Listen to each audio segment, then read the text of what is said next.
BFM Business présente Actu, experts, débat et interview des grands acteurs de l'économie. Guillaume Paul, Good Evening Business. Les experts sans frontières. Oui, 18h16 sur BFM Business. Vous savez, c'est le rendez-vous du vendredi dans Good Evening Business, les experts sans frontières. On a nos collègues de la presse étrangère basés à Paris qui viennent nous voir et qui nous disent un petit peu ce qu'ils ont en tête, ce qu'on leur demande de raconter sur la France, ce que eux font passer comme message de la France auprès des lecteurs de leurs médias ou de tout type de médias à l'étranger, bien sûr. Et c'est un petit peu le principe désormais de ce rendez-vous du vendredi. Avec qui sommes-nous ce soir? Anna Navarro est avec nous. Bonsoir Anna. Bonsoir. Bienvenue, vous êtes correspondante de la presse portugaise à Paris. Juan José Dorado est avec nous. Bonsoir Juan José. Buenas tardes. Buenas tardes. Bienvenue également, correspondant espagnol à Paris. Et puis Benaouda Abdeldaïm qui est avec nous. Bonsoir Benaouda. Bonsoir. Éditorialiste international, bien sûr, BFM Business. Alors on a beaucoup de choses à voir ensemble, il s'est encore passé beaucoup de choses, cette séquence budgétaire qui a commencé à l'Assemblée nationale, on va en parler dans un instant, mais vous n'y échapperez pas parce que c'est aussi le dossier qui a beaucoup fait parler cette semaine à Paris, le dossier du Doliprane. Cette filiale Opella de Sanofi qui doit être revendue, semble-t-il, nous disait tout à l'heure Mathieu Pechberti, en fin de compte à un acteur américain, mais tout cela a déclenché beaucoup de passion. Écoutez, tiens, Aurélie Trouvé, députée LFI qui était ce matin sur BFM Business et qui disait encore clairement ce matin, il ne faut pas que cette opération se fasse. Écoutez. Il faut que l'État bloque cette vente. Voilà. Et je crois qu'il aurait déjà dû le faire. Et deux, et d'ailleurs tout est ouvert aujourd'hui, et je le dis, j'ai vu d'ailleurs des premiers pas faits parce qu'on a mis la pression par le gouvernement et le ministre de l'économie. Et deux, je pense qu'aujourd'hui se pose la question, d'ailleurs le ministre de l'économie a ouvert la porte, et il a bien raison, mais c'est parce qu'on a mis la pression. Deux, il y a la question aujourd'hui d'une renationalisation partielle ou complète d'une industrie comme Sanofi qui concerne la vie et la mort des gens, tout simplement. Voilà, Aurélie Trouvé, députée LFI, présidente par ailleurs, je le précise, de la Commission des affaires économiques de l'Assemblée nationale. Est-ce qu'il y a des débats enflammés autour de la souveraineté pharmaceutique médicamenteuse comme en France depuis 2-3 ans, depuis la fin du Covid, chez vous au Portugal, Anna? Comment Non, nous avons une petite industrie pharmaceutique qui marche très bien. Notre principal client aux États-Unis en importation et exportation. Ouais. L'Union européenne vient après, donc avec les États-Unis, tout marche très bien pour nous. Et nous produisons un petit peu de matières premières. Oui. Des principes actifs, certains médicaments. Il y a une recherche et un investissement en recherche, un investissement en recherche fondamentale et recherche de pratiques cliniques aussi pour l'industrie pharmaceutique. Donc, en règle générale, quand il y a des manques de médicaments en France, ça va chez nous. Oui, c'est ça va chez vous directement. Donc on n'a pas ce côté enflammé de la dépendance. On est très conscient depuis le Covid surtout. C'est pas une polémique, mais c'est un débat, disons. On se souvient Mme Macron qui avait fait précisément du Doliprane le porte-étendard de la réindustrialisation pharmaceutique. Voilà, ça c'est. Oui, c'est-à-dire que nous avons eu une industrie pharmaceutique depuis la fin du 19e siècle au Portugal et que nous l'avons toujours bien choyée, bien entretenue. Oui. Elle représente pas beaucoup, mais elle représente 1,3% du PIB. Oui. C'est pas mal dans un petit pays. Puis il y a des choses fondamentales que nous pouvons assurer pour nous en indépendants. Juan José Dorado, comment est-ce qu'on regarde de chez vous ce dossier Doliprane qui enflamme les passions en France aujourd'hui? Oui, c'est vrai que ça nous interpelle quand même. C'est vrai que l'industrie pharmaceutique en Espagne, elle existe puisqu'on a beaucoup d'usines de production. Je crois autour de pratiquement un peu moins des 200 usines de production. Sauf que ce n'est pas des usines qui appartiennent à des groupes pharmaceutiques espagnols. Il y a par exemple, du côté de Gérone, une usine de production qui appartient à Sanofi. Donc, on en produit beaucoup de médicaments, on en exporte beaucoup, mais ils ne sont pas à nous.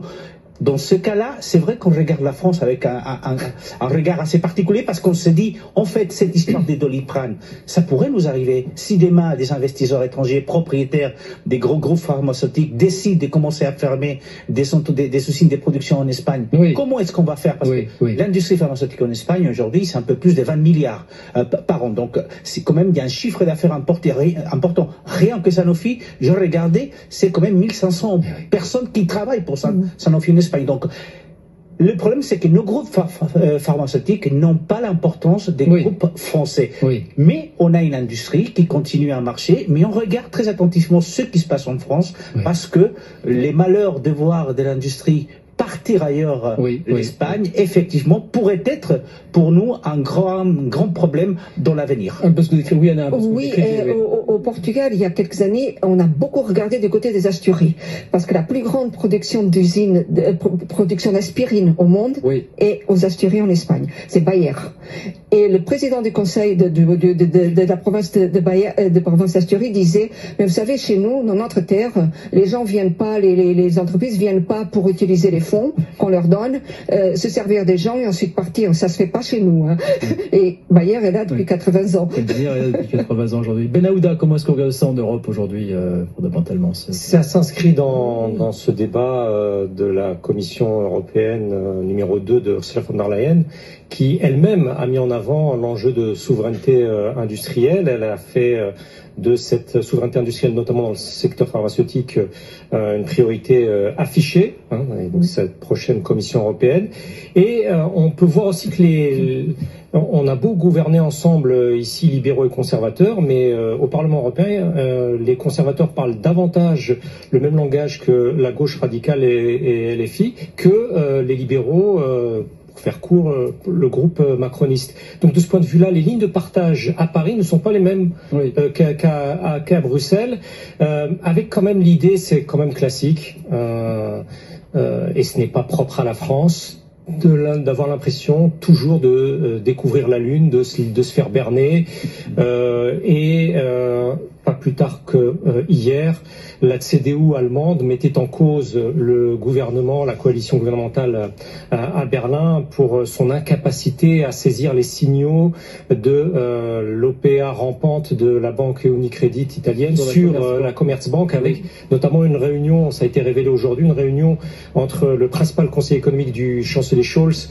et le président du conseil d'administration de Unicredit. C'était à la mi-mai à Paris d'ailleurs, et il ne lui a absolument rien dit. Donc il y a toujours cette impression de se faire berner. Bon, là, ça concerne deux groupes européens, mais s'ajoute à cela la dimension fonds d'investissement américain.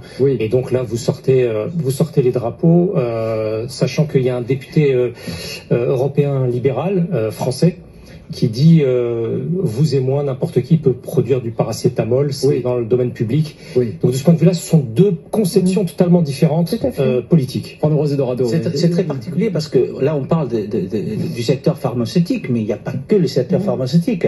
Là, quand on parle par exemple du secteur automobile, on voit l'Espagne qui a, je crois, 17 ou 18 usines de production qui fabriquent et qui exportent énormément, mais pareil, ce ne sont pas nos voitures.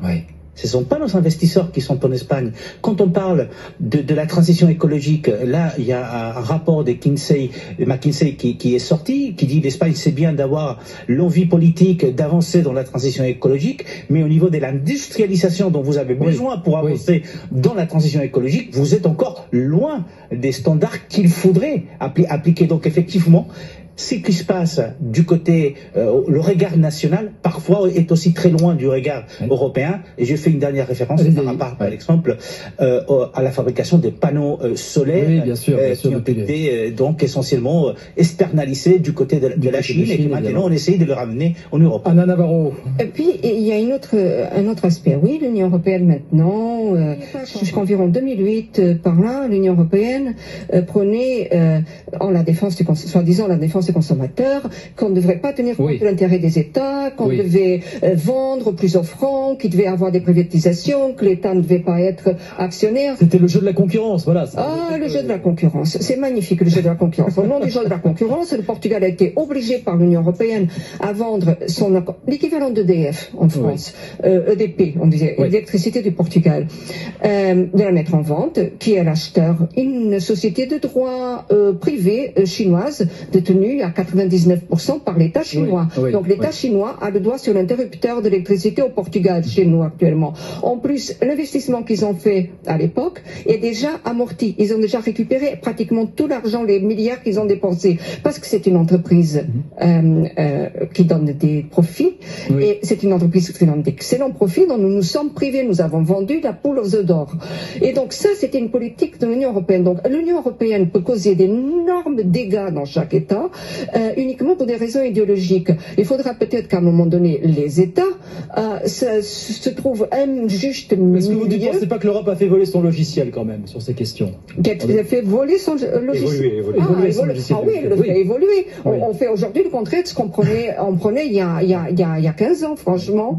Est-ce que c'est sérieux cela en termes économiques quand on sait ce que c'est une machine économique lancée? Benaouda, pour conclure. Après, chacun voit midi à sa porte. Les Mexicains, eux, estiment que ce sont les Espagnols qui ont le doigt sur leur interrupteur et chacun voit que c'est l'autre qui a le doigt sur l'interrupteur. Et donc chacun, bon, voilà. Confirmé, Juan Rosé? Oui, tout à fait. Il n'y a pas que les Mexicains, il y a même les Vénézuéliens et les Argentins qui disent ou la banque, ou l'électricité, ou l'industrie hôtelière, etc. est aux mains des Espagnols. Allez, je vous ramène sur le terrain français. Le budget français donc a commencé à être un petit peu détricoté, trituré du côté de l'Assemblée nationale. Donc on a voté la nuit dernière la fameuse surtaxe d'impôt sur les sociétés, vous savez, qui va concerner quelques 400 entreprises, qui devrait rapporter quelques 8 milliards d'euros l'an prochain. Les députés macronistes n'ont rien pu faire, mais sont furieux. Écoutez, le député Ensemble pour la République, Charles Sitzenstuhl, furieux aujourd'hui à l'Assemblée. L'histoire retiendra que c'est un gouvernement de droite qui fait replonger la France dans la folie fiscale. En 2017, après l'élection d'Emmanuel Macron, Bruno Le Maire et Gérald Darmanin ont mis en œuvre la grande réforme fiscale qui avait été promise aux Français.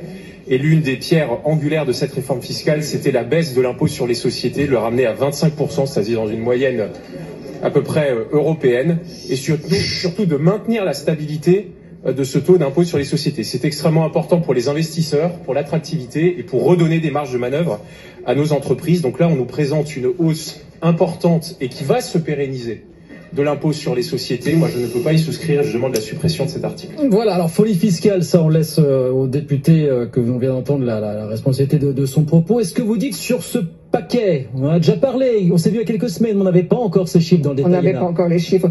L'effort à 60 milliards d'euros, de tiers à tiers, enfin on verra ce qu'il en restera en fin de compte, on verra quels seront les équilibres. Est-ce qu'on est dans un effort véritablement au sens où on l'entend? 60 milliards, ce n'est pas rien. Ce n'est pas rien. Et c'est la recette traditionnelle de l'austérité, baisse des dépenses, augmentation des impôts.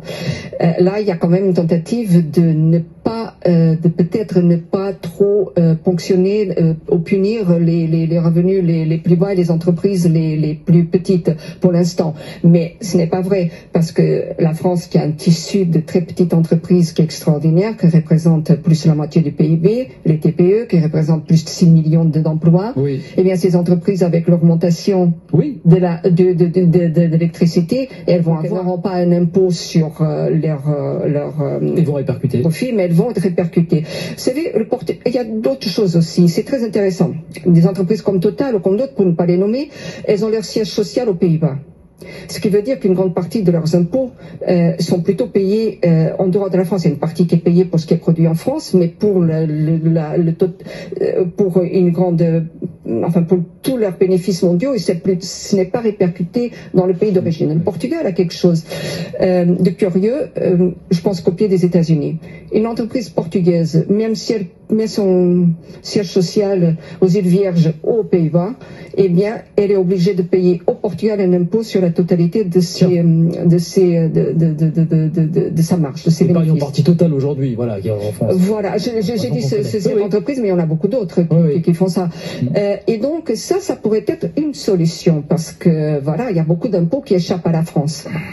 Juan Rosé. Alors, le cas espagnol, c'est pas le même que le cas portugais, puisque nous avons des grosses sociétés, effectivement, qui ces dernières années sont parties s'installer aux Pays-Bas pour pas payer ces impôts au niveau international, au niveau lesquels sont partis d'Espagne. La plus grosse structure ferroviaire espagnole est partie aux Pays-Bas.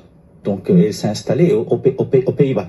Donc, après, par rapport aux déclarations que j'ai écoutées un instant, les Espagnols, vous savez, le gouvernement socialiste de Pedro Sánchez a instauré, il y a 2 ans à peu près, une taxe sur les super profits, on appelle ça, qui techniquement ne va pas aller au-delà de l'année prochaine, mais qui pour l'instant est toujours en place et qui effectivement a eu quand même de la résonance au niveau de la société, parce que là, on s'est dit, ben voilà, c'est les grosses entreprises qui ont profité de la crise du Covid, qui vont quand même payer justement sur les bénéfices en plus qui sont faits par rapport à d'autres années. Donc pour les Espagnols, c'est une mesure logique et disons normal. Il n'y a pas eu trop de contournements comme on l'a vu en France par exemple. Parce que non, pas trop de contournements. Après, c'est une mesure aussi qui est électorale, qui est destinée justement à l'électorat de gauche. Vous savez que le gouvernement espagnol est un gouvernement en minorité, donc il faut tenir quand même ses électeurs, et on a besoin de ça. Donc effectivement, ce sont des mesures qui sont peut-être populaires au niveau de la population de façon générale, mais effectivement qui ont quand même un coût économique sur la vie économique du pays. Benahouda. À l'échelle européenne, il y a pleinement conscience qu'en France, le coup de massue fiscal qui est en train de s'abattre sur les entreprises et sur certains ménages va se traduire non pas par un surcroît de recettes fiscales, mais un manque à gagner fiscal. Et de ce point de vue-là, parce qu'il faut toujours se comparer, lorsque vous faites la comparaison avec l'Italie, l'Italie est en bien meilleure position, parce que l'Italie est en mesure d'afficher un surcroît de recettes fiscales et d'être crue à Bruxelles, d'autant que Rome prévoit que son déficit sera inférieur à 3% en 2026, à 2,8%, là où la France renvoie ça à 2029. Mais même ce n'est même plus une question de savoir si 2029, 2028 ou 2030, c'est que de plus en plus de responsables européens ne croient plus à ces déclarations-là. Et je n'en donnerai qu'une seule, celle du porte-parole pour les affaires européennes du FDP, le Parti libéral allemand, qui non seulement met en cause la France dans cette affaire, mais met en cause dans une forme de co-responsabilité la Commission européenne pour avoir tellement fermé les yeux que à présent, pour pouvoir atténuer cette situation, il va falloir prendre des mesures beaucoup plus graves que si la Commission européenne avait fait appliquer les règles. Donc de ce point de vue-là, il y a une forme de décalage de plus en plus violent auprès de Bruxelles et maintenant la façon dont Bruxelles et un certain nombre de ses partenaires européens voient la situation fiscale, enfin budgétaire. Oui, Anna, très vite. Quand on est à terre, tout le monde se jette dessus à coups de pied. Oui, voilà. C'est chacun son tour de toute façon. C'est chacun son tour et c'est peut-être le tour de la France. Les experts sans frontières. Allez, 18h36, nos experts sans frontières, tous les vendredis désormais pour décortiquer l'actualité étrangère, l'actualité française vue de l'étranger précisément. On est toujours avec Ana Navarro, avec Benahouda Abdelrahim et avec Juan José Dorado pour la presse espagnole. J'ai une question pour vous, parce qu'on parlait de la France, des finances françaises, de la croissance, de l'économie française. Depuis quelques semaines, depuis que l'Espagne emprunte moins cher que la France sur 10 ans, tout le monde se plaît à dire que l'Espagne et the new big thing, que l'Espagne est le nouveau moteur de la croissance européenne. Effectivement, je regardais les chiffres, vous allez faire 2,8% de croissance cette année. Est-ce que l'Espagne est à ce point en train de réaliser cette remontada que tout le monde semble... Elle est en train de remonter par rapport à l'économie européenne, ce qui est logique puisqu'on était très très très loin derrière. Donc on va plus vite que les autres. Non mais on fait des gorges chaudes de l'Espagne en ce moment, vous voyez. Mais après, quand vous regardez le déficit public, vous dites bon, on a eu 3 points en moins que la France, c'est pas mal. La croissance va être supérieure à la France, c'est pas mal. Mais j'invite toujours à regarder d'autres chiffres auxquels on fait plus attention apparemment. Quand vous regardez les chiffres du chômage, le pays qui a le plus fort taux de chômage en Europe, c'est l'Espagne. C'est l'Espagne. Pratiquement le double que la France. Quand vous parlez des moins des 25 ans, le plus fort taux de chômage en Europe, c'est l'Espagne. Pratiquement 24% des gens de moins de 25 ans sont au chômage en Espagne. Donc vous voyez, il y a des chiffres auxquels on ne fait plus attention, on ne sait pas pourquoi, mais vous êtes en train de faire que nos jeunes ne trouvent pas de boulot. Ok, mais vous faites comment demain alors, avec ces jeunes? Quel est l'avenir de ces jeunes-là? Parce que 23%, 24% de chômage pour les moins de 25 ans, c'est quand même un chiffre important. On regarde trop les chiffres à la surface. Et on regarde après, une dernière chiffre, on regarde les chiffres de la pauvreté, le seuil de pauvreté. L'Espagne, il est inférieur en pourcentage à la France, parce qu'on est autour de 9-10%, mais quand vous avez quand même 10% de la population sur le seuil de pauvreté, là, vous pouvez vous poser des questions sur la réalité de ces chiffres macroéconomiques qui montre une Espagne flamboyante. Alors, Anna, même question. Le Portugal va faire 1,8% de croissance, des comptes relativement assainis, vous me direz relativement, je ne sais pas, mais cette petite musique qui consiste à dire qu'on entend en France, regardez le Portugal qui certes a souffert le martyre pendant des années, et regardez la situation beaucoup plus flamboyante. Vous battez cette idée en brèche, vous? La petite musique qu'on entend en France, c'est le Portugal a certes beaucoup souffert d'un programme d'austérité très dur. Il faut se souvenir de ce qu'était l'austérité. Ça a assaini l'économie et ensuite non, c'est faux parce que le Portugal n'avait structurellement pas de gros problèmes au niveau de fonctionnaires, au niveau de c'était la réforme des retraites était faite, de la sécurité était faite, la réforme de l'administration des administrations était aussi faite et c'était efficace, très efficace. Singapour a été un modèle d'ailleurs. Et donc ce n'est pas je dirais que le jury est encore en délibération, qu'une partie des économistes qui sont pro-politique d'austérité disent évidemment que l'austérité a été bénéfique, c'est elle qui a permis. Les autres disent non, et rappelons-nous, le Portugal était endetté à 100% du PIB quand la politique d'austérité a commencé, il était à 132% quand Antonio Costa et la gauche sont arrivés au pouvoir et ont commencé un programme, un mix des politiques économiques très différents et qui ont relancé la demande, entre autres. Le Portugal avait 7% ou 8% de chômage quand la politique d'austérité a commencé. Il est remonté jusqu'à 17,5%. Elle était redescendue environ à 10% en 2008. Donc, non...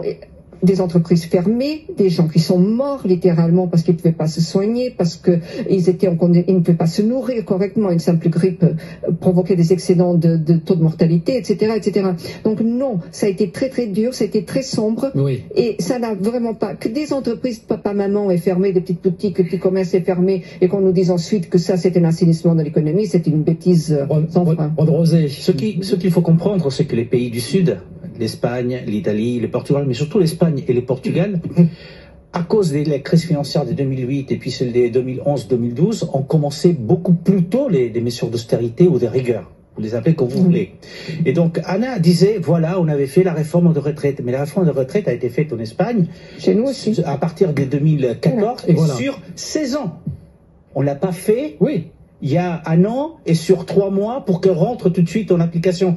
Donc, les pays du Sud, les fameux PIG, à un moment donné, ont fait des efforts qui payent maintenant. Et on voit là la différence par rapport à des pays comme la France. C'est cette petite musique qui monte, on le disait effectivement, selon laquelle il faudrait en France faire ce qu'on fait, ce qu'on a appelé, comme vous dites, de manière assez inélégante, les PIGS finalement. C'est ça l'idée aujourd'hui. Oui, alors c'est un acronyme de banque d'affaires. Voilà, qui est assez inopportun. Voilà, c'est que le Financial Times a complaisamment popularisé. Alors, il y a aussi, fondamentalement aussi, l'idée que la péninsule ibérique, en France, en tout état de cause, et vous avez dû très souvent entendre cette musique, il y a une cohésion nationale, une cohésion sociale. En clair, ils ne vont pas manifester, ils ne vont pas brûler l'Arc de Triomphe à Lisbonne. Et donc, c'est l'idée que eux accepteront des choses que les Français n'accepteront pas. Enfin, je parle sous votre contrôle, les Français s'en persuadent pour se dire, il n'est pas possible de faire ce qui a été fait à Lisbonne ou à Madrid parce que chez eux, il y a une cohésion nationale qu'il n'y a pas en France. Il y a quand même quelque chose de très particulier, c'est que l'Espagne et le Portugal ont bénéficié justement parce que leur situation était difficile. De ce bouclier tarifaire pour l'électricité, ce décrochage. Qui était un avantage. Ça répondait aussi à quelque chose de très particulier, c'est que la péninsule ibérique est très mal interconnectée avec l'Europe. C'est une réalité. Donc pour les Français, ça paraît un peu bizarre, mais non. Pour nous, on avait vraiment besoin de ce bouclier. Mais quand vous êtes un pays et vous êtes obligé de créer, par exemple, comme en Espagne, un panier des produits de première nécessité et réduire la TVA à 0, vous le faites pourquoi? Mais parce que vous avez une partie de cette population qui est confrontée pas à la macroéconomie mais à l'économie de tous les jours, qui peut tomber sur la pauvreté, qui a énormément de problèmes. Et ça ce sont des mesures qui sont toujours appliquées, notamment en Espagne, pour les produits, par exemple. Anna, pour conclure là-dessus. Effectivement, sur ce côté, les Portugais et les Espagnols ont pu accepter des mesures, je parle pour le Portugal, là, que les Français n'accepteront pas. Ce n'est pas faux tout cela, parce que remarquez, au Portugal, quand on applique les mesures d'austérité de la Troïka, Fonds monétaire international, Banque européenne et Commission, enfin, Union européenne, effectivement, elles sont extrêmement dures, mais c'est un peuple qui sort de presque 50 ans de dictature, qui est habitué à plier la tête, et puis surtout, il y a eu un vocabulaire extrême utilisé qui faisait appel à quelque chose de central dans la culture portugaise, le dolorisme catholique, cette notion que si vous souffrez, c'est par votre faute et que c'est par la souffrance que vous allez expier. Et donc ça a été extrêmement utilisé, et effectivement ici en France, moi j'avais fait un documentaire à l'époque, enfin j'avais participé à un documentaire à l'époque sur la situation du Portugal, quand on le présentait ici en France et que disait ça va arriver chez vous, parce que certains économistes au Portugal ou en Grèce pensent que nous sommes des laboratoires sociaux. Pour le reste de l'Europe, les Français me disaient ah non, ça n'arrivera jamais chez nous, hein, faut pas rêver. Donc voilà. Voilà pour cette séquence budgétaire qui débute. Qu'est-ce qu'il en sera fin décembre, effectivement, quand nous voterons ce budget, si le 49.3 n'est pas passé par là, bien sûr. Un petit peu Europe, on a toujours tendance à parler Europe à un moment donné dans cette émission. Et ce sommet européen qui se poursuit à Bruxelles, vous savez qu'on parle beaucoup des questions d'immigration, avec une personne au centre de beaucoup d'attention, c'est Giorgia Meloni, bien sûr, présidente du Conseil italien, qui a signé récemment un accord très controversé avec l'Albanie, accord avec lequel Emmanuel Macron, écoutez, c'était hier soir, prenait très clairement ses distances. Écoutez le président français. Je suis pour qu'on puisse accueillir les femmes et les hommes qui, combattant de la liberté, ont vocation à avoir l'asile sur notre pays. Et je suis pour qu'on soit beaucoup plus efficace sur les politiques de retour vers les pays d'origine. Ensuite, les lignes rouges sont celles que nous avons dans notre préambule et dans les textes que nous avons internationalement contractés. Mais on peut être efficace en utilisant beaucoup mieux tout ce que nous permettent de faire ces grandes règles, qui me semblent d'ailleurs relever d'une forme de bon sens. Qu'on ait des discussions pour rendre plus efficace le retour vers les pays d'origine, je suis très favorable. Qu'on ait des discussions avec des pays tiers qui accepteraient de garder les gens qu'on ne veut pas accepter dans notre foulée que les pays d'origine ne prennent pas, je suis plus sceptique. Voilà, Emmanuel Macron. Je précise qu'Ursula von der Leyen, en marge de ce sommet, a participé aujourd'hui à une réunion organisée par Giorgia Meloni avec des représentants hongrois, néerlandais, autrichiens et grecs pour promouvoir ce qu'elle appelle des solutions innovantes contre l'immigration clandestine. Oui, elle s'est clairement prononcée, elle s'est dit en tout cas ouverte à la possibilité de créer des hubs de retour. Ouais. C'est-à-dire en clair que une personne qui a fait l'objet d'une mesure d'expulsion puisse être transférée, recueillie dans un centre, un campement, en attendant d'être éventuellement renvoyé dans son pays d'origine, sauf qu'aujourd'hui, un tribunal italien, se référant à 2 arrêts de la Cour de justice de l'Union européenne qui ont été pris le 4 octobre, a expliqué que il était difficile, en l'occurrence, d'appliquer ces règles décidé par ce gouvernement parce qu'il y a un problème de concordance avec la Convention de 1951. Bref, il y a un problème juridique qui n'est pas réglé et qu'il va falloir passer par d'autres mesures que la loi nationale ou le décret pour pouvoir régler ce problème, parce que ça devient un problème de droit européen, donc de droit supérieur. Et on ne va pas rentrer dans les détails techniques de ce point de vue-là, mais au demeurant, la politique de Giorgia Meloni donne des idées à beaucoup de gens en Europe. Dernièrement, c'est les Pays-Bas qui essaient de faire affaire avec l'Ouganda pour faire comme le Royaume-Uni a fait avec le Rwanda, comme l'Italie fait avec l'Albanie. En clair, déléguer la gestion des expulsés, moyennant compensation financière, sachant que c'est un ministre de l'Ouganda qui le dit, entre les Soudanais, les Sud-Soudanais et les Congolais de la RDC, ils ont déjà 1 600 000 réfugiés sur leur territoire en Ouganda. Donc c'est vous dire l'importance de ce dossier aussi pour l'Afrique de l'Est.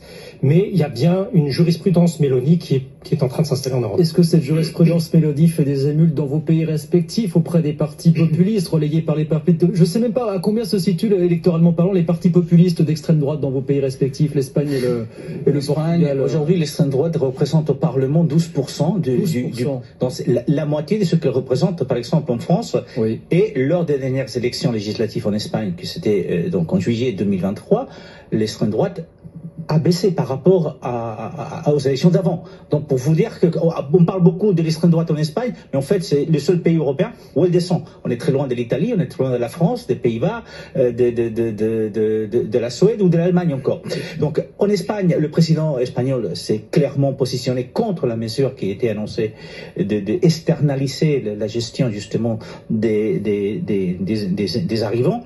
Le problème, c'est que on a ouvert la porte il y a quelques années avec des mesures plus ou moins semblables. On l'a fait avec la Turquie, vous avez fait effectivement référence à cette histoire du Royaume-Uni avec le Rwanda, l'Albanie, l'Ouganda. Mais l'Espagne aussi a établi des accords particuliers pour renvoyer les ressortissants qui rentrent du côté du Maroc. Des accords pour que ça soit le Maroc. Donc en fait, le discours politique auprès de sa population, son électorat, c'est très bien, on est contre ça. Mais après, qu'est-ce qu'on voit? C'est que le ministre de l'Intérieur français va se réunir avec les ministres de l'Intérieur de l'Hongrie ou des Pays-Bas. Donc les mots du président sont peut-être forts, mais la réalité des choses, ce sont des réunions, effectivement, auxquelles participent les différents ministres des différents pays. Ana Navarro, le pôle extrême droite chez vous au Portugal, on n'a pas les chiffres.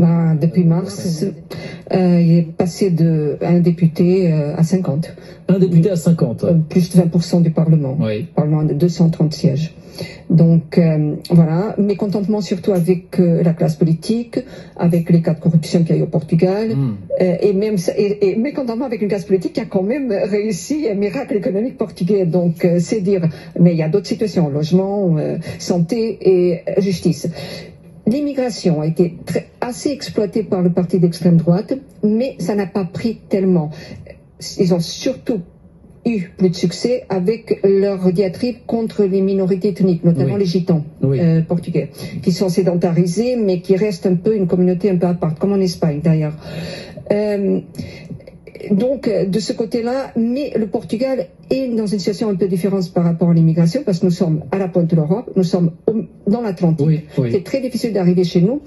Nous avons l'Espagne d'un côté, le pays en Afrique le plus proche, c'est le Maroc, mais bonjour pour arriver au Portugal en bateau, avec les grandes vagues de l'Atlantique et avec les grands courants. Donc, nous n'avons pas exactement le même problème, mais nous avons durci énormément la politique d'immigration depuis juin.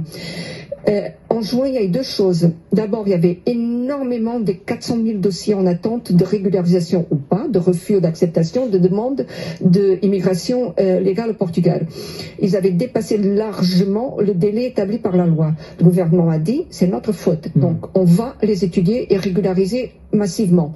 Sauf pour les cas qui... Mais à partir de là, ça va être très difficile de rentrer dans le pays parce qu'on ne peut plus, avant on pouvait entrer avec un visa de touriste, s'établir et demander une régularisation. Maintenant c'est complètement interdit. Si vous devez poser une demande d'immigration à l'étranger, dans votre pays d'origine ou un autre, si vous ne pouvez pas, mais sinon c'est refusé automatiquement. Est-ce qu'on peut dire, je vous entendais, Mélanie se place au centre du jeu aujourd'hui sur ces questions d'immigration en Europe véritablement désormais? Tout à fait placée au centre du jeu, c'est certain, et même dans pardon, l'art du contre-pied.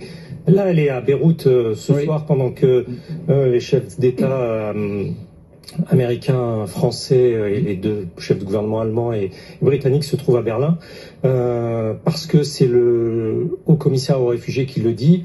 Si les guerres au Soudan et au Liban dégénéraient, ce qui est déjà largement le cas, vous pourrez y avoir un accroissement des flux beaucoup plus important. Et donc, elle, en allant à Beyrouth, aussi parce que le principal contingent de la FINUL des Nations Unies sont des soldats italiens, se place, dit-elle, au centre des endroits où il faut être et pas à Berlin ou à Bruxelles. Anna, oui, effectivement, ça c'est une grande crainte, une grande vague d'immigration, mais plusieurs millions de personnes en cas de guerre étendue, notamment avec l'Iran d'ailleurs. Mais il y a une autre question. Ok, on fait une politique de hub, c'est très intéressant, on les sort du pays, c'est ce que l'opinion publique va entendre parce qu'elle est excédée par certains éléments liés d'après à l'immigration, mais on fait comment pour les sortir? Enfin, vous avez 1 million par exemple, vous avez 400 000 Portugal, donc la France en a beaucoup plus. On attend de régularisation aux clandestins ou quoi que ce soit. Mais vous faites comment physiquement? Encore on peut prendre un bateau, et donc on peut avoir beaucoup plus de monde dedans. Et combien faut-il de soldats pour les garder? Comment peut-on les faire descendre du bateau? Non, logistiquement, comment fait-on? Comment envoie-t-on des Pays-Bas en Ouganda des dizaines, des centaines de milliers de gens? La politique de main forte de Meloni, c'est bien, puisqu'elle a réduit les 60% de l'arrivée des migrants du côté de l'Italie, sauf que les 60%, en plus, arrivés en Espagne. Donc en fait, voilà, depuis janvier, plus de 60% d'immigrés en plus. C'est-à-dire ceux qui ne sont pas allés en Italie sont allés en Espagne, ils ne sont pas restés chez eux. Ils sont allés en Espagne. Aujourd'hui, l'Espagne, les îles Canaries, depuis janvier jusqu'à fin septembre, a reçu 44 000 migrants. 44 000 d'Espagne a demandé justement à que le pacte sur l'immigration soit appliqué dès l'année prochaine. Pourquoi? Parce qu'elle souhaite appliquer notamment la règle qui permet de distribuer dans les différents pays européens les migrants. L'Espagne est submergée depuis quelques mois, depuis l'année donnée, à cause, entre autres choses, de la politique justement de Mme Meloni. Il nous reste 2 minutes. Écoutons Joe Biden justement, qui était à Berlin aujourd'hui, tournée d'adieu européenne. Le président américain est venu dire à l'Occident qu'il fallait continuer à soutenir l'Ukraine. Écoutez Joe Biden tout à l'heure. Nous ne devons pas lâcher prise et continuer à aider l'Ukraine. Continue jusqu'à ce que l'Ukraine obtienne une paix juste et durable, conformément à la charte de l'ONU. Vous allez avoir 30 secondes chacun. Comment est-ce que chez vous on regarde ce soutien à l'Ukraine 2 ans et 2 ans et demi après le début de l'invasion russe sur le sol ukrainien? 30 secondes, désolé. En pleine période électorale, le regard des États-Unis, envers les États-Unis, est un peu compliqué. Je pense que les Espagnols regardent plutôt vers la France, vers l'Allemagne, vers l'Italie, voire vers l'Hongrie qui est contre ce soutien à l'Ukraine, mais surtout pas vers les États-Unis qui ont montré qu'ils n'ont pas pour l'instant les moyens justement de faire gagner la guerre. On verra ce qu'il en sera après l'élection dans 3 semaines. Nana, chez vous. De l'adhésion aveugle, un soutien sans borne à l'Ukraine au départ. Maintenant, il y a quand même une différence. On étudie les causes de cette guerre, comment, le pourquoi. Et franchement, aussi, on pense beaucoup aux Ukrainiens parce qu'ils servent beaucoup de pions dans un jeu qui les dépasse. Oui. Benahouda, le message de Joe Biden aujourd'hui. Un pis-aller, qu'est-ce qu'on dit? Le Conseil à la sécurité nationale de la Maison-Blanche, Jake Sullivan, dit que Joe Biden comptait sur un engagement institutionnalisé de long terme de l'aide militaire à l'Ukraine. Cette idée de long terme, on verra ça dans 3 mois lorsque éventuellement Donald Trump s'installera à la Maison-Blanche. Voilà pour ce tour de France et d'Europe, comme tous les vendredis. Voilà pour nos experts sans frontières ce vendredi soir. Merci beaucoup à tous les 3 d'être passés. Anna Navarro, correspondante de la presse portugaise, Juan José Dorado, correspondant espagnol à Paris, et Benahouda Abdelrahim, notre éditorialiste international BFM Business. Merci à tous les 3, à très vite avec grand plaisir sur le plateau de BFM Business.